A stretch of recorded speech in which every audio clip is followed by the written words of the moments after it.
الحمد لله نحمده ونستعينه ونؤمن به ونتوكل عليه ونعوذ بالله من شرور أنفسنا ومن سيئات أعمالنا من يهده الله فلا مضل له ومن يضلل فلا هادي له وأشهد أن لا إله إلا الله وحده لا شريك له وأشهد أن محمدا عبده ورسوله أرسله بالهدى ودين الحق ليظهره على الدين كله ولو كره المشركون اللهم صل على محمد وعلى آل محمد كما صليت على إبراهيم وعلى آل إبراهيم وبارك على محمد وعلى آل محمد كما باركت على إبراهيم وعلى آل إبراهيم إنك حميد مجيد أما بعد فإن خير الكلام كلام الله وخير الهدي هدي محمد صلى الله عليه وسلم وشر الأمور محدثاتها وكل محدثة بدعة وكل بدعة ضلالة وكل ضلالة في النار يا أيها الذين آمنوا اتقوا الله حق تقاته ولا تموتن إلا وأنتم مسلمون يا أيها الناس اتقوا ربكم الذي خلقكم من نفس واحدة وخلق منها زوجها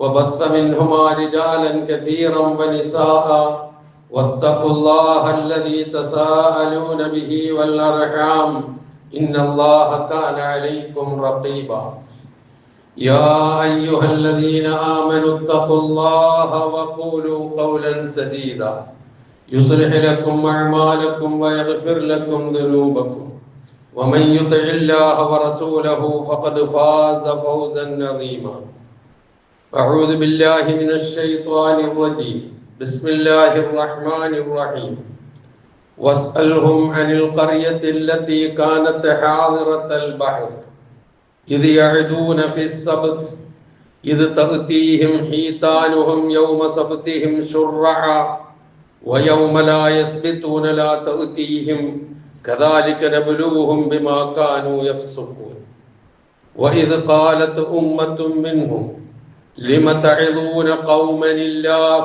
مهلكهم أو معذبهم عذابا شديدا قالوا معذرة إلى ربكم ولعلهم يتقون فلما نسوا ما ذكروا به أنجينا الذين ينهون عن السوء وأخذنا الذين ظلموا بعذاب بئيس بما كانوا يفسقون فلما عتوا عما نهوا عنه قلنا لهم كونوا قردة خاسئين സഹോദരന്മാരെ സഹോദരികളെ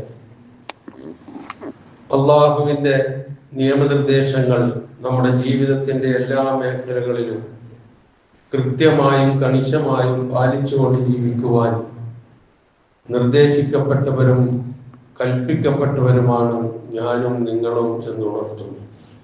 റഹ്മാനായ റബ്ബ് നമ്മെല്ലാം ആ രൂപത്തിൽ ജീവിക്കുവാനും മരണപ്പെടുവാനും അനുഗ്രഹിക്കുമാറാകട്ടെ എന്ന് പ്രാർത്ഥിക്കുന്നു.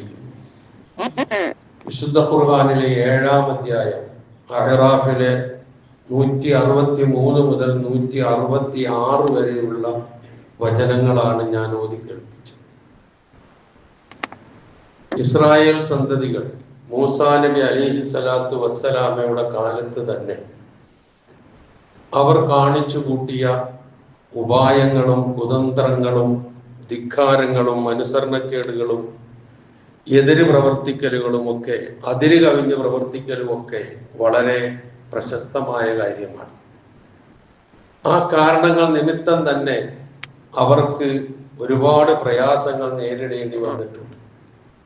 ഇന്നും ഈ പറഞ്ഞ സ്വഭാവങ്ങളിൽ നിന്ന് ഇസ്രായേലുകൾ മുക്തമല്ല എന്നുള്ളതിന്റെ തെളിവാണ് നാം ഓരോ ദിവസവും വായിച്ച് അനുഭവിച്ച് അറിഞ്ഞുകൊണ്ടിരിക്കുന്നത്.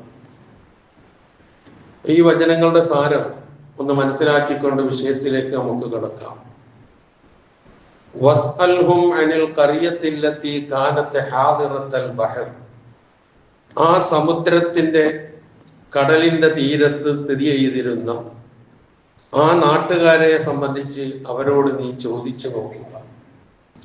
ഇത് യഅദൂന ഫിസ് സബ്തി, ശനിയാഴ്ച ദിവസം അവർ അതിര് കവിഞ്ഞ് പ്രവർത്തിച്ചപ്പോൾ, ഇത് തഅ്തീഹിം ഹീതാനുഹും യൗമ സബ്തിഹിം ശുർറഅ, സബ്താചരണ ദിവസം അല്ലെങ്കിൽ ശബ്ബത്ത് ആചരണ ദിവസം, ശനിയാഴ്ച ആചരണ ദിവസം മത്സ്യങ്ങളെല്ലാം കൂടി വന്ന് സമുദ്രത്തിൽ വെള്ളത്തിന്റെ മീതെ തലകൾ പൊന്തിച്ചു പിടിച്ചുകൊണ്ട് എന്നെ പിടിച്ചോ പിടിച്ചോ എന്ന് പറഞ്ഞ് ഇങ്ങനെ നിൽക്കുമായിരുന്നു.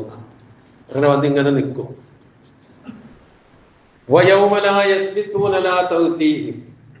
ശബ്ബത്താചരിക്കാത്ത ശനിയാഴ്ച അല്ലാത്ത മറ്റു ദിവസങ്ങളിലോ ഒരു മത്സ്യത്തിനെ പോലും കാണുക പോലുമില്ല. കദാലിക നബ്ലൂഹും ബിമാ കാനൂ യഫ്സുഖൂൻ, അവർ ദുർമാർഗം പ്രാപിച്ചപ്പോൾ അല്ലെങ്കിൽ ധിക്കാരികളായി കഴിഞ്ഞപ്പോൾ ഇപ്രകാരമാണ് അവരെ നാം പരീക്ഷിച്ചത്. വല്ലാത്തൊരു പരീക്ഷണമാണ്. നിങ്ങളൊന്ന് ആലോചിച്ചു. വഇദ് ഖാലത്ത് ഉമ്മത്തും മിൻഹും, അവരിൽപ്പെട്ട ഒരു വിഭാഗം, ഒരു സമുദായം പറഞ്ഞു, ചോദിച്ചു, ലിമ തഅദൂന ഖൗമൻ ഇല്ലാഹു മുഹ്ലികുഹും ഔ മുഅദ്ദിബുഹും അദാബൻ ശദീദ. നിങ്ങൾ എന്തിനാണ് ഈ ജനതയെ ഉപദേശിക്കുന്നത്? ഇവരെ ഒന്നുകിൽ അള്ളാഹു നശിപ്പിക്കും, അല്ലെങ്കിൽ അള്ളാഹു സുബ്ഹാനഹു വ തആല അവരെ കഠിനമായ ശിക്ഷിക്കുകയും ചെയ്യും. അങ്ങനെയുള്ളവരോട് എന്തിനാ നിങ്ങൾ ഈ വേദം ഓതാൻ പോകുന്നത്? ഖാലു, അവർ പറഞ്ഞു, മഅദിറത്തൻ ഇലാ റബ്ബിക്കും വലഅല്ലഹും യത്തഖൂൻ, അള്ളാഹുവിന്റെ അടുക്കലേക്കുള്ള ഒരു ഒഴിവ് കഴിവ്, ഒരു ഉദ്ർ ബോധിപ്പിക്കലാണ്. വലഅല്ലഹും യത്തഖൂൻ, അല്ലെങ്കിൽ അവരെ പറയുന്ന കേട്ട് സൂക്ഷ്മത പാലിച്ച് ജീവിച്ചാലോ, അതിനും വേണ്ടിയിട്ടാണ് ഞങ്ങൾ ഈ പറഞ്ഞു നോക്കുന്നത് എന്നവർ പറഞ്ഞു. ഫലമ്മാ നസൂ മാ ദുക്കിറൂ ബിഹി, അവരോട് ഉണർത്തപ്പെട്ട കാര്യം അവർ മറന്നു കഴിഞ്ഞപ്പോൾ, അൻജൈനല്ലദീന യൻഹൗന അനിസ്സൂ, തെറ്റിൽ നിന്ന് തിന്മയിൽ നിന്ന് തടഞ്ഞ വിഭാഗത്തെ നാം രക്ഷപ്പെടുത്തി. വഅഖദിനല്ലദീന ളലമൂ ബിഅദാബിൻ ബഈസിൻ ബിമാ കാനൂ യഫ്സുഖൂൻ, അക്രമം കാണിച്ച ആ ജനതയെ കഠിനമായ ശിക്ഷ കൊണ്ട് നാം പിടികൂടി. അവർ തോന്യാസം അല്ലെങ്കിൽ ദുർമാർഗം അല്ലെങ്കിൽ ധിക്കാരം പ്രവർത്തിച്ചത് നിമിത്തം. ഫലമ്മാ അതൗ അമ്മാ നുഹൂ അൻഹു, ഏതൊരു കാര്യത്തിൽ നിന്ന് അവരോട് തടയപ്പെട്ടുവോ അക്കാര്യത്തിൽ അവർ ധിക്കാരം പ്രവർത്തിച്ചപ്പോൾ, ഖുൽനാ ലഹും, അവരോട് നാം പറഞ്ഞു, കൂനൂ, നിങ്ങളാവുക, ഖിറദത്തൻ ഖാസിഈൻ, നിന്ദ്യന്മാരായ കുരങ്ങുകളായി നിങ്ങൾ മാറുകയും എന്നവരോട് നാം പറഞ്ഞു. ഇതാണ് ഈ വചനങ്ങളുടെ സാരം. ചെങ്കടലിന്റെ വടക്ക് ഭാഗത്ത് സമുദ്രം ഇടത്തും വലത്തുമായി വേർപിരിഞ്ഞു പോകുന്നു. ആ വേർപിരിഞ്ഞു പോകുന്നതിൽ ഒന്നിന് സൂയസ് കടലിടുക്ക് എന്നും മറ്റേതിന് അഖബ ഉൾക്കടൽ എന്നുമാണ് പറയുക. സൂയസ് ഉൾക്കടൽ എന്നും അഖബ ഉൾക്കടലും എന്ന് പറഞ്ഞ് രണ്ടായിട്ട് ഇങ്ങനെ പോകുന്നു. ഇതിൽ ആ പ്രദേശത്ത് അങ്ങനെ ആ പിരിഞ്ഞു പോകുന്ന ആ പ്രദേശത്തിന് പണ്ടത്തെ പേര് ഐല അല്ലെങ്കിൽ ഈലത്ത് എന്നാണ്. ഇത് സ്ഥിതി ചെയ്യുന്നത് ഇന്നത്തെ ജോർദാന്റെയും സൗദിയുടെയും അതുപോലെ തന്നെ ഫലസ്തീന്റെയും പ്രദേശങ്ങൾക്ക് അടുത്താണ്. ഈ പ്രദേശത്ത് ഇസ്രായേലിൽപ്പെട്ട ഒരു വിഭാഗം താമസിച്ചിരുന്നു. അവരെല്ലാരും കൂടി ഒരിടത്തല്ലല്ലോ താമസിച്ചത്. ആ കഥയൊക്കെ വേറെയാണ്, അതിലേക്കൊന്നും ഞാൻ കടന്നു പോകുന്നില്ല. ഈ കടൽ തീരത്ത് താമസിച്ചിരുന്ന ആൾക്കാര് മീൻപിടുത്തക്കാരായി. അവരെ പരീക്ഷിച്ച ഒരു പരീക്ഷണമാണ് ഈ വചനത്തിൽ ഇപ്പോൾ നമ്മൾ കേട്ടത്, മനസ്സിലാക്കിയത്. ഈ സംഭവം വിശുദ്ധ ഖുർആനിൽ രണ്ടിടത്ത് പരാമർശിക്കുന്നുണ്ട്. ഒന്ന് സൂറത്തുൽ ബഖറയിലെ 65-66 വചനങ്ങൾ, വളരെ ചെറിയ പരാമർശമാണ്. അല്പം ദീർഘമായി പരാമർശിച്ചത് ഇപ്പൊ ഞാൻ ഓതി വെച്ച സൂറത്തു അൻആമിലെ 163 മുതൽ 166 വരെയുള്ള വചനങ്ങളാണ്. ഞാൻ ഈ വചനങ്ങൾ ഇങ്ങനെ സൂചിപ്പിക്കുന്നത് ആർക്കെങ്കിലും താല്പര്യമുണ്ടെങ്കിൽ എടുത്തു നോക്കിയാൽ കൂടുതൽ വിശദീകരണങ്ങൾ നിങ്ങൾക്ക് മനസ്സിലാക്കാൻ കഴിയും. എല്ലാ വിശദീകരണവും കൂടി ഇപ്പൊ നടക്കൂലല്ലോ. അത് ഇവിടെ നാം മനസ്സിലാക്കേണ്ട ഒരു കാര്യം, തൗറാത്തിലെ നിയമമനുസരിച്ച് ജൂതന്മാർക്ക് ശനിയാഴ്ച ശബ്ബത്ത് ആചരണ ദിവസമാണ്. അന്ന് ജോലിക്കൊന്നും പൊയ്ക്കൂടാ, പ്രത്യേക ആരാധനാ കർമ്മങ്ങളിൽ മുഴുകണം. അതാണ് തൗറാത്ത് അവരോട് നിർദ്ദേശിച്ച കാര്യം. ഇന്നും ജൂതന്മാര് ശനിയാഴ്ചയാണ് ഒഴിവ് ദിവസമായി അവർ കാണുന്നത്. ക്രൈസ്തവർ ഞായറാഴ്ച ഒഴിവ് ദിവസമാക്കിയതുപോലെ ആയി പ്രവർത്തിക്കുന്നത് പോലെ. ഇതൊക്കെ നമുക്ക് ചരിത്രത്തിൽ കാണാവുന്ന കാര്യമാണ്. അങ്ങനെ അവരോട് നിർദ്ദേശിക്കപ്പെട്ട ഈ നിർദ്ദേശമാണ് ശനിയാഴ്ച ദിവസം മീൻ പിടിക്കരുത്, നിങ്ങൾ അന്ന് പ്രത്യേക ആരാധനകളിൽ മുഴുകണം. പക്ഷെ അള്ളാഹുവിന്റെ പരീക്ഷണം എന്നുള്ള നിലയിൽ നേരത്തെ നമ്മൾ കേട്ടതുപോലെ ഈ ശബ്ബത്ത് ആചരണ ദിവസം അഥവാ ശനിയാഴ്ച ദിവസമാണ് ഏറ്റവും കൂടുതൽ മത്സ്യം ഇങ്ങനെ മുകളിലേക്ക് വരിക. അത് വന്ന് കാണുമ്പോൾ മീൻപിടുത്തക്കാർക്ക് ഒരു മാനസികമായ ഒരു വിഭ്രാന്തി ഇരിക്കുന്നത്, അങ്ങോട്ട് പോവല്ലേ, കിട്ടുന്നില്ലല്ലോ. ഖുർആൻ സൂചിപ്പിച്ചതുപോലെ തന്നെ ശനിയാഴ്ച അല്ലാത്ത ഒരു ദിവസവും ഇതുപോലെ മീൻ വരികയുമില്ല. അപ്പൊ അവരുടെ ജീവിതത്തെ വരിഞ്ഞു മുറുക്കുന്ന നിലയിലുള്ള പ്രയാസകരമായ ഒരവസ്ഥയിലേക്ക് കൊണ്ടുപോകുന്ന ഒരു സ്ഥിതിവിശേഷമായതുകൊണ്ട് അവർ അങ്ങനെ അങ്ങോട്ട് സമ്മതിച്ചു കൊടുക്കാൻ തയ്യാറായില്ല. അവരുടെ സ്വഭാവം പൊതുവെ ഞാൻ സൂചിപ്പിച്ചു. എന്ത് പറയുന്നുവോ അതിനെതിരെ പ്രവർത്തിക്കുക, ധിക്കാരം കാണിക്കുക. ഇപ്പൊ ലോകത്ത് മുഴുവൻ രാഷ്ട്രങ്ങൾ 150-ൽ പരം രാഷ്ട്രങ്ങൾ ലോകത്തുണ്ട്. ആ രാഷ്ട്രങ്ങളിൽ 142ഓളം രാഷ്ട്രങ്ങൾ ഒരൊറ്റ സൈഡിൽ നിന്നുകൊണ്ടാണ് ആവശ്യപ്പെടുന്നത്, ആ ഒസ്സയെ നിർത്ത്, മതിയാക്ക, ചോര ഇനി കുടിക്കൽ നിർത്ത് എന്ന് പറഞ്ഞു നോക്കിയിട്ട് അംഗീകരിക്കുന്നുണ്ടോ? ഇല്ല. ഇതവരുടെ എന്താണ് പറയുക, ജനസിലുള്ള കാര്യമാണ്. അത് തന്നെയാണ് അവരുടെ ആദ്യകാലം മുതലേ അവരുടെ ചരിത്രം ഖുർആൻ നമുക്ക് പറഞ്ഞു തന്നതിലൊക്കെ നമുക്ക് കാണാൻ കഴിയും. ഞാൻ അതിലേക്ക് പോവുകയല്ല. അപ്പൊ ഇതൊരു പരീക്ഷണമാണ്. ഈ മീൻ കിട്ടുകയും വേണം, ശനിയാഴ്ച മീൻ പിടിക്കാനും പറ്റില്ല. അപ്പൊ അതിന് പറ്റിയ ഉപായം, കൗശലം കണ്ടെത്തണം. ആ കൗശലം അവർ കണ്ടെത്തിയത് എന്താണെന്നറിയോ? കടലിൽ നിന്ന് ഇത്തിരി ദീർഘമായ ഒരു ചാലുകൾ ഉണ്ടാക്കുക. എന്നിട്ട് ആ ചാലുകൾ പോയി ചെറിയ ചെറിയ ചെറിയ കുളങ്ങളിൽ അവസാനിക്കുക. അപ്പൊ ഈ മത്സ്യം എന്ത് ചെയ്യും? ഈ ചാലുകളിലൂടെ, വെള്ളത്തിലൂടെ കുതിച്ച് ഒഴുകി വന്ന് ഈ കുളങ്ങളിൽ വീഴും. ഏറെക്കുറെ അതങ്ങോട്ട് നിറയുമ്പോൾ അതിന്റെ മുഖഭാഗം അങ്ങോട്ട് അടയ്ക്കും, എങ്ങോട്ടും പോകാത്ത നിലയിൽ. പിന്നീട് അടുത്ത ദിവസം ആ മീനെ പിടിച്ചെടുക്കും. അപ്പൊ എന്ത് ചെയ്തു? ശനിയാഴ്ച മീൻ പിടിച്ചോ? ഇല്ല, മീൻ പിടിച്ചില്ല. പിന്നെ എന്ത് ചെയ്തു? ഈ കുബുദ്ധി ചെയ്തു, ഈ കുതന്ത്രം ചെയ്തു. അത് സത്യത്തിൽ കൽപ്പനയ്ക്ക് വിരുദ്ധമായ ഒരു കാര്യമാണ്. കൽപ്പനയ്ക്ക് വിരുദ്ധമായ ഒരു കാര്യമായി കഴിഞ്ഞപ്പോൾ അതിനുള്ള തിക്തഫലം അവർക്ക് അനുഭവിക്കേണ്ടി വന്നതാണ് നാം ആ വചനങ്ങളിൽ നിന്ന് കേട്ടത്.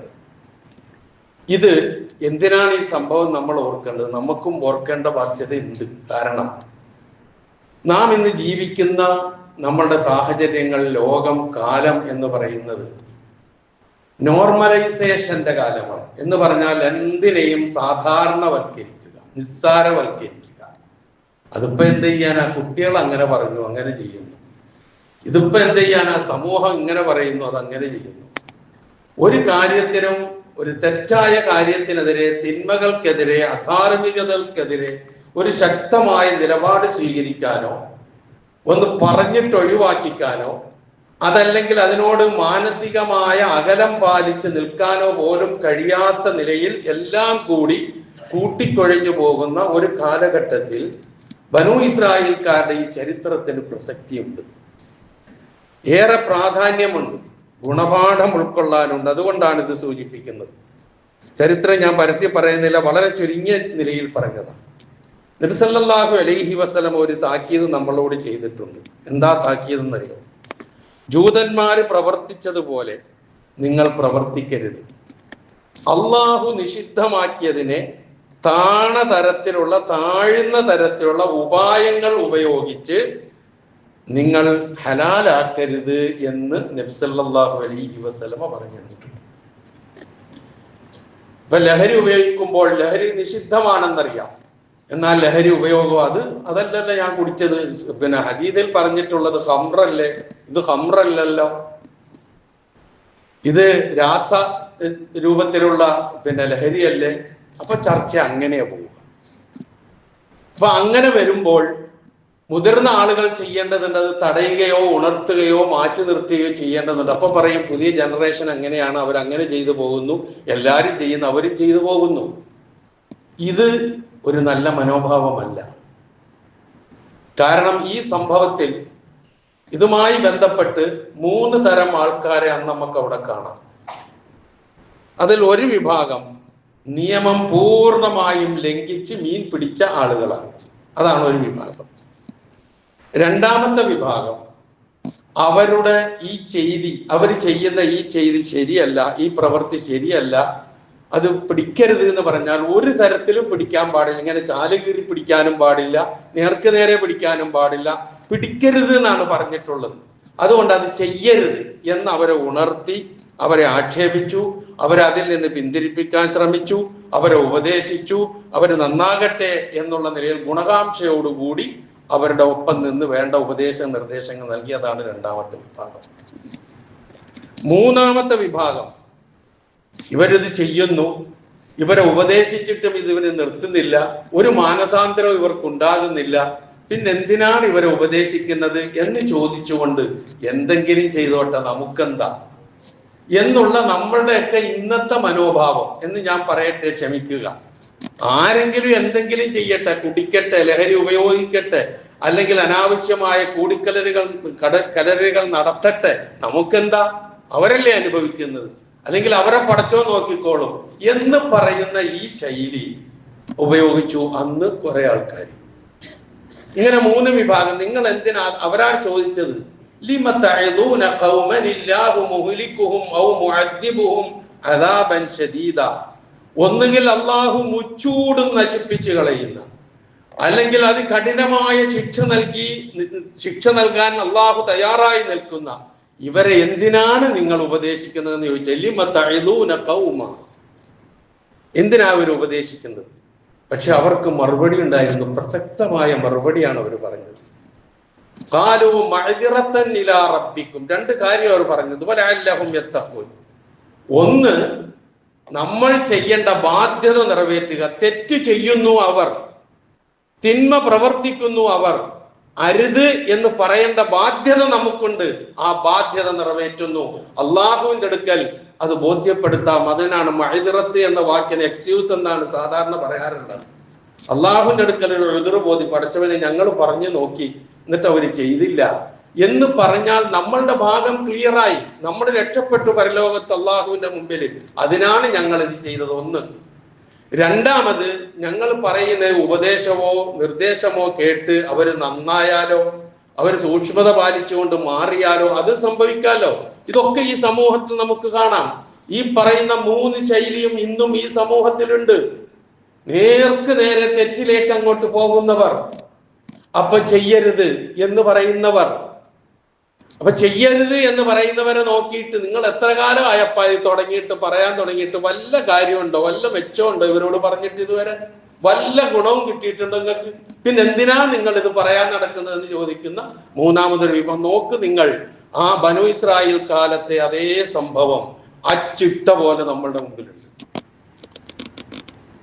എന്നിട്ട് എന്താണ് സംഭവിച്ചത് എന്നും കൂടി. അപ്പൊ ഇവിടെ പറഞ്ഞെന്താ, മൗനം ശരിയല്ല എന്നുള്ളത് തന്നെയാണ്. തിന്മകൾക്കെതിരെയുള്ള മൗനവും, തിന്മകൾ അങ്ങനെ നടന്നോട്ടെ, അത് സാധാരണ കാര്യങ്ങളാണ്, നിസ്സാരമായിട്ട് അങ്ങനെ പോകട്ടെ, അങ്ങനെ തലമുറ ചെയ്യട്ടെ എന്നുള്ള മനോഭാവം, ആ മനോഭാവം ഏതായാലും ശരിയല്ല.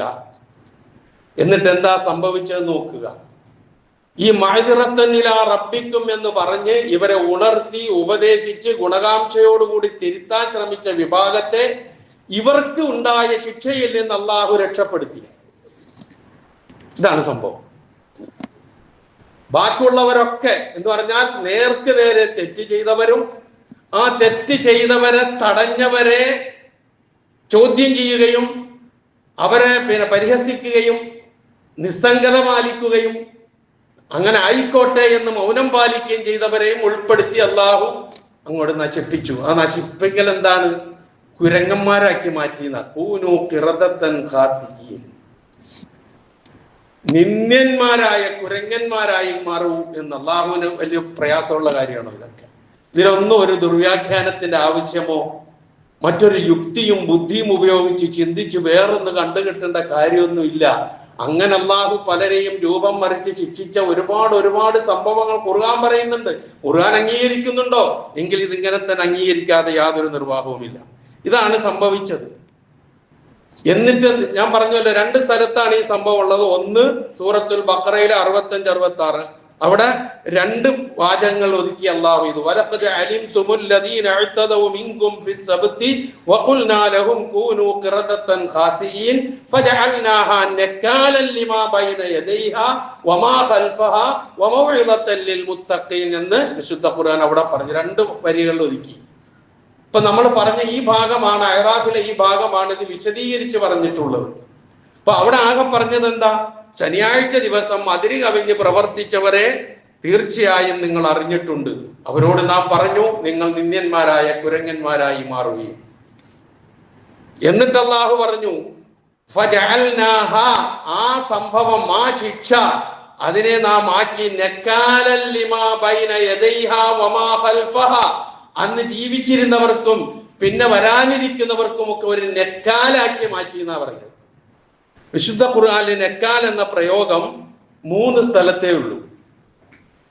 അപ്പം അന്നുള്ളവർക്കും പിന്നെ വന്നവർക്കും ഒക്കെ ഒരു നെക്കാലാക്കി മൗഇദത്തൻ ലിൽ മുത്തഖീൻ, പടച്ചവനെ സൂക്ഷിച്ച് ജീവിക്കുന്ന ആളുകൾക്ക് ഒരു സതുപദേശവുമായിട്ടാണ് അവരെ അങ്ങനെ ശിക്ഷിച്ചതെന്ന് പറഞ്ഞു വെച്ചു. നെക്കാൽ എന്ന പദത്തിന് മലയാള ഭാഷയിൽ അന്വേഷിച്ചു നോക്കിയാൽ അതിന്റെ ആശയം പൂർണ്ണമായും ഉൾക്കൊള്ളുന്ന ഒരു വാക്ക് കണ്ടെത്താൻ വളരെ പ്രയാസമാണ്. അങ്ങനെ പിന്നെ വിശുദ്ധ ഖുർആനിൽ പല വാക്കുകൾക്കും അർത്ഥം അന്വയിച്ചാൽ ഒരർത്ഥം അങ്ങോട്ട് പറയലേ പറ്റുള്ളൂ. ആ നിലയിൽ നെക്കാലിന് ഖുർആനിൽ ഭാഷാന്തരം നൽകിയിട്ടുള്ളത്, മലയാളത്തിൽ പരിഭാഷ വന്നിട്ടുള്ളത് നെക്കാലിന് ഗുണപാഠം എന്നർത്ഥം കൊടുക്കുന്നുണ്ട്, മാതൃകാപരമായ ശിക്ഷ എന്നർത്ഥം കൊടുക്കുന്നുണ്ട്. പക്ഷെ ഖുർആൻ ഇത് പ്രയോഗിച്ച 3 സ്ഥലങ്ങളും ഗൗരവത്തോടു കൂടി നമ്മളൊന്ന് ഓർക്കണം. എന്താണത്? അപ്പൊ ആ പറയുന്നതൊന്നും അല്ലാന്ന്.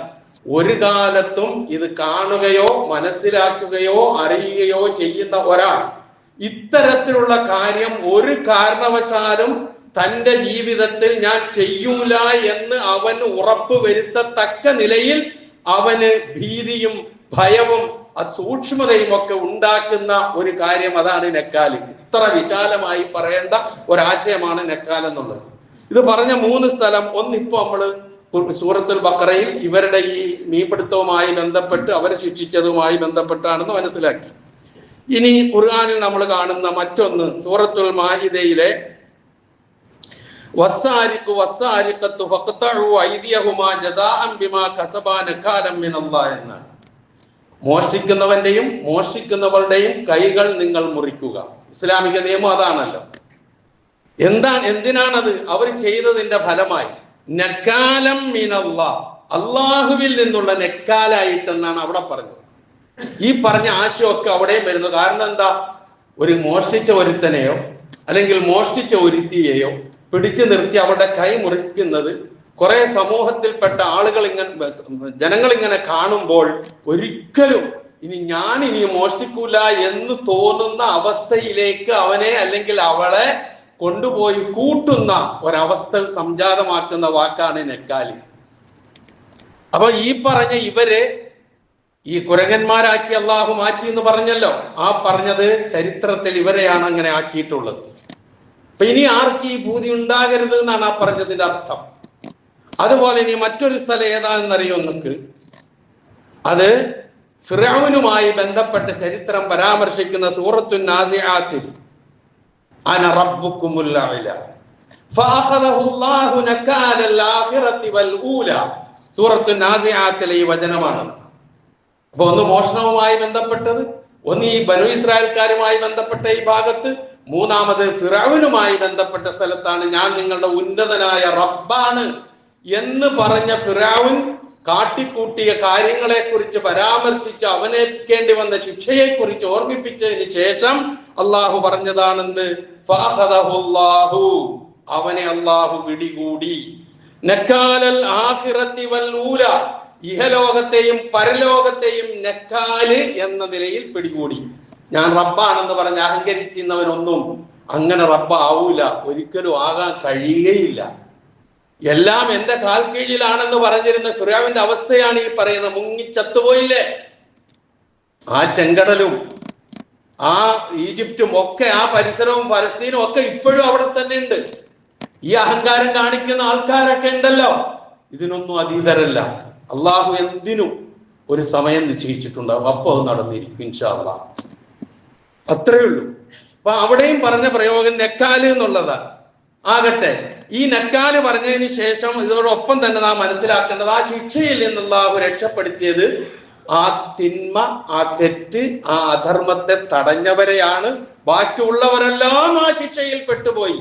മീൻ പിടിച്ചവരും പെട്ടു, നിസ്സംഗത പാലിച്ചവരും പെട്ടു, എല്ലാം പെട്ടു. ഇതിൽ നമുക്ക് ഗുണപാഠമില്ലേ ഇന്നത്തെ കാലത്തെ എന്ന് നാം ആലോചിച്ച് നോക്കുക. തിന്മകൾക്കെതിരെയുള്ള കാഴ്ചപ്പാടിൽ ഈ മൂന്ന് വിഭാഗത്തിൽ ഞാനും നിങ്ങളും എവിടെ? ഇതാണ് ഖുർആൻ വചനം നമ്മളോട്, ഈ സംഭവം നമ്മളോട് ചോദിക്കുന്നത്. ഇതാണ് ഇതിന്റെ അന്തസ്സത്ത എന്ന് നാം തിരിച്ചറിയുക.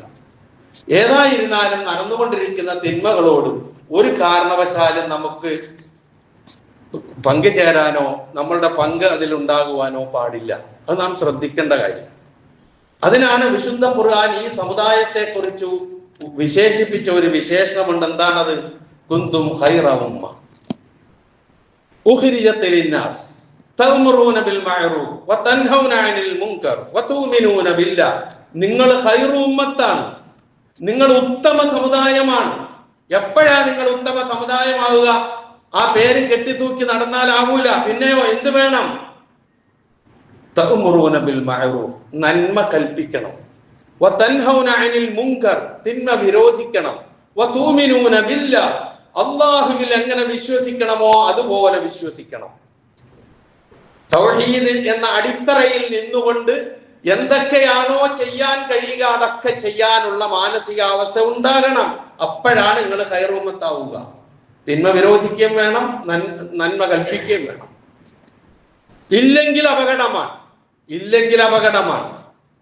വിശുദ്ധ ഖുർആൻ ഈ പറഞ്ഞ ബനൂ ഇസ്രായേൽക്കാരെ സംബന്ധിച്ച് പറഞ്ഞു തരുന്ന ഒരു ഭാഗമുണ്ട്. ലുഇന അല്ലദീന കഫറൂ മിൻ ബനി ഇസ്രായീല അലാ ലിസാനി ദാവൂദ വഈസ ഇബ്നു മറിയം ذلك بما عصوا وكانوا يعتدون كانوا لا يتناهون عن منكر فعلوه. ഇതാണ് അവർ ചെയ്ത തെറ്റ്. ദാവൂദ് നബി അലൈഹിസ്സലാത്തു വസ്സലാമയുടെയും മറിയമിന്റെ പുത്രൻ ഈസയുടെയും നാവിലൂടെ അവർ ശാപത്തിന് വിധേയരായി. എന്തേ? ذلك بما عصوا وكانوا يعتدون. അവര് എന്ത് കൽപ്പിച്ചിട്ടുണ്ടോ അതിനെതിരെ പ്രവർത്തിക്കുന്നവരും അതിര് കവിഞ്ഞ് പ്രവർത്തിക്കുന്നവരുമായിരുന്നു അവർ. അതുകൊണ്ട് അവർക്ക് ഈ ശാപത്തിന് അവർ അർഹരായി. പിന്നെയോ കാനൂ ലാ യതനാഹൗന അൻ മുൻകരിൻ ഫഅലൂ, അവർ ചെയ്തുകൊണ്ടിരുന്ന തിന്മ പരസ്പരം അവർ വിരോധിക്കുമായിരുന്നില്ല. അതാണ് അവരുടെ ആ ശാപത്തിന് അവർ അർഹരായത്. ഈ അവസ്ഥയിലേക്ക് നമ്മൾ പൊയ്ക്കൂടാ എന്നുള്ളത് കൊണ്ടാണ് ഈ അംറും ബിൽ മഅറൂഫ് നഹീൻ അനിൽ മുൻകർ, നന്മ കൽപ്പിക്കലും തിന്മ വിരോധിക്കലും തിന്മയ്ക്കെതിരെ നിസ്സംഗത പാലിക്കരുത് എന്ന് ശക്തമായ ഭാഷയിൽ നമ്മെ ഓർമ്മിപ്പിക്കുകയും ചെയ്തിട്ടുള്ളത് നാം മനസ്സിലാക്കുക. അത് പ്രവാചക തിരുമേനി സല്ലല്ലാഹു അലൈഹി വസല്ലം പറയുന്നുണ്ട്, എന്റെ ആത്മാവ് ആരുടെ കയ്യിലാണോ അവൻ തന്നെയാണ് സത്യം. നിങ്ങൾ നന്മ കൽപ്പിക്കുക തന്നെ വേണം, തിന്മ വിരോധിക്കുക തന്നെ വേണം. അല്ലെങ്കിൽ ലയൂശിക്കന്നല്ലാഹു അലൈക്കും അൻ യബഅസ അലൈക്കും അദാബ, അല്ലെങ്കിൽ ഇഖാബ, രണ്ടും ഉണ്ട് ഹദീസുകൾ.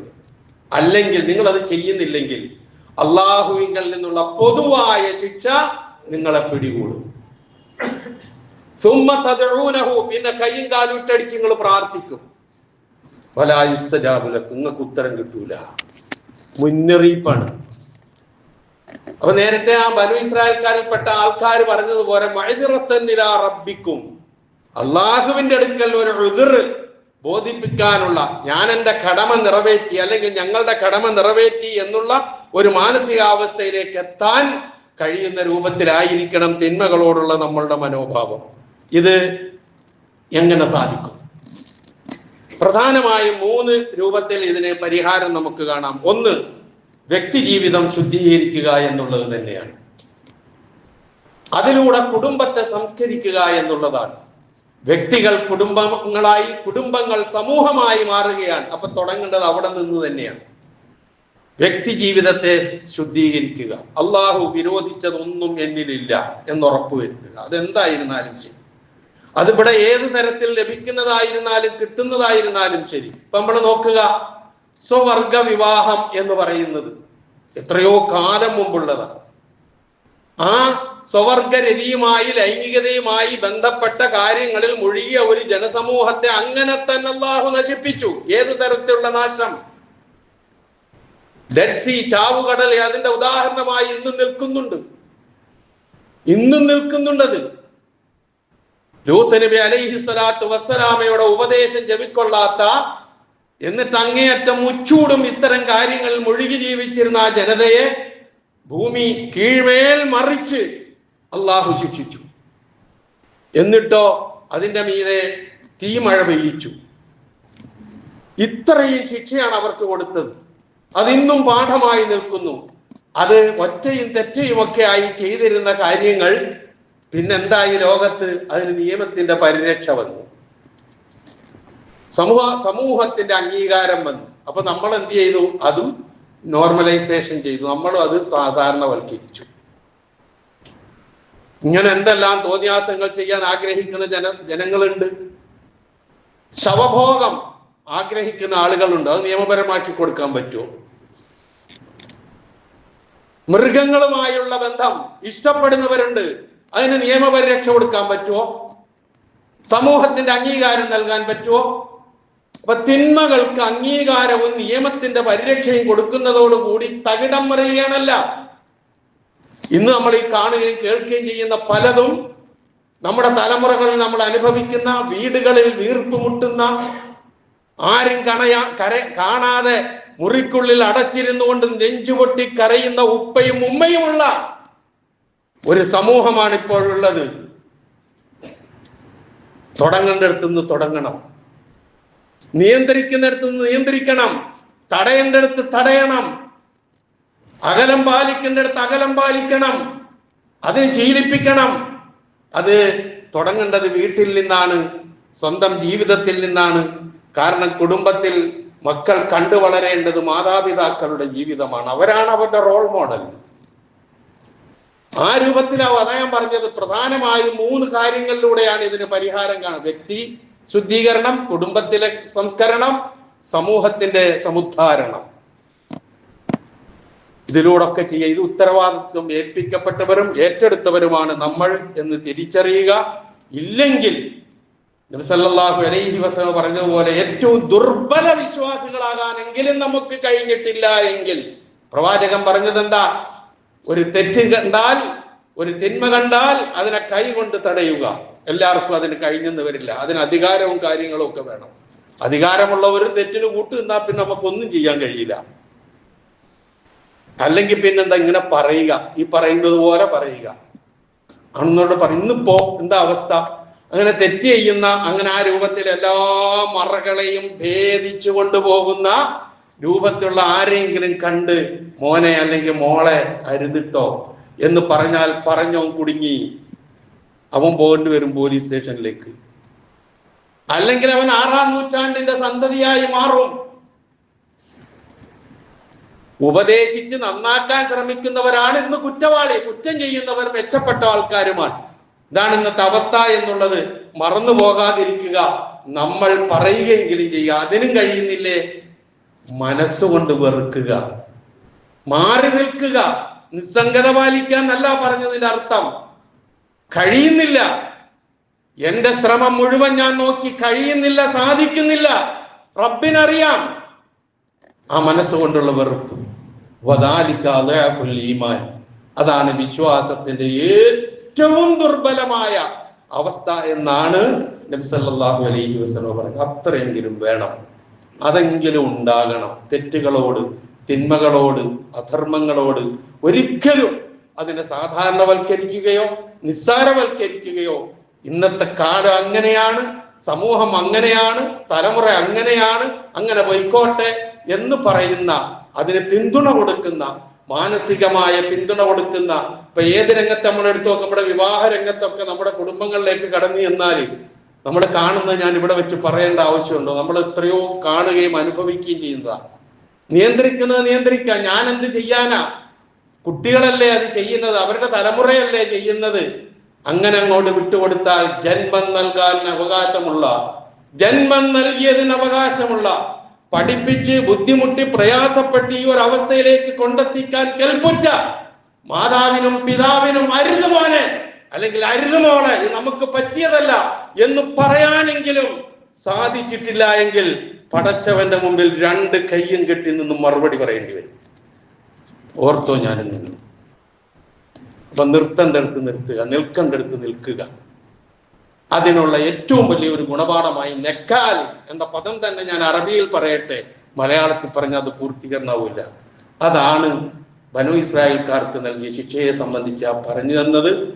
ജാഗ്രത പാലിക്കുക, ശ്രദ്ധിക്കുക. വ്യക്തി ജീവിതത്തിലും കുടുംബത്തിലും നമ്മുടെ വളർന്നു വരുന്ന തലമുറയിലും സമൂഹത്തിലുമൊക്കെ നമ്മളാൽ കഴിയുന്ന നന്മകളുടെ ചെറിയ ചെറിയ സ്ഫുലിംഗങ്ങൾ ഇട്ടുകൊടുത്ത് എന്താണ് ഈ ഇരുട്ടിനെ ഭേദിക്കാൻ കഴിയുക എന്നുള്ള ചിന്തയാകട്ടെ നമ്മളുടെയൊക്കെ മനസ്സിൽ.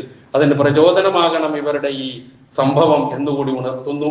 മലിക്കുൽ ജബ്ബാറായ അല്ലാഹു സുബ്ഹാനഹു വ തആല നന്മകൾക്കൊപ്പം നിലകൊള്ളുവാനും തിന്മകൾക്കെതിരെ നീങ്ങാനും നമുക്കെല്ലാവർക്കും, നമ്മുടെ മക്കൾക്കും നമ്മുടെ കുടുംബാദികൾക്കും നമ്മുടെ പേരക്കിടാങ്ങൾക്കും നാമുമായി ബന്ധപ്പെട്ട എല്ലാവർക്കും അല്ലാഹു സുബ്ഹാനഹു വ തആല തൗഫീഖ് നൽകുമാറാകട്ടെ.